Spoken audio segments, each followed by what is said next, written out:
Welcome to the slop farm. Enjoy the video. You start by making the unit safe. Power off, unplug, and remove the wand so the handle is uncovered. Once done, empty the dust bin and take out the brush roll to avoid obstruction. Grab a T10 or T15 Torx or a Phillips and a small flat pry tool. These are essential because screws and plastic clips secure the handle. You need clear access at the handle base. Make sure the area is well lit and you have a tray for screws so nothing gets lost. Now you remove the fasteners. Locate the 2 to 4 screws securing the handle at the base and along the seam and back them out. Set them aside in order. Then use the small flat pry tool to work the seam. Apply gentle, even pressure to release the plastic retaining clips. Move along both sides gradually. If you force one side, you risk cracking the shell.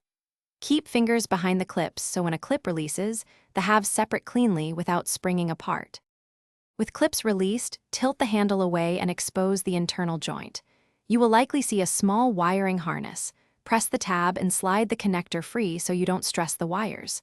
Remove the handle completely and inspect seals, gaskets, and alignment pins before reassembly. When putting it back, reconnect the harness, seat the halves, and reinstall screws in the original order. If the handle won't separate, recheck for hidden screws or gently.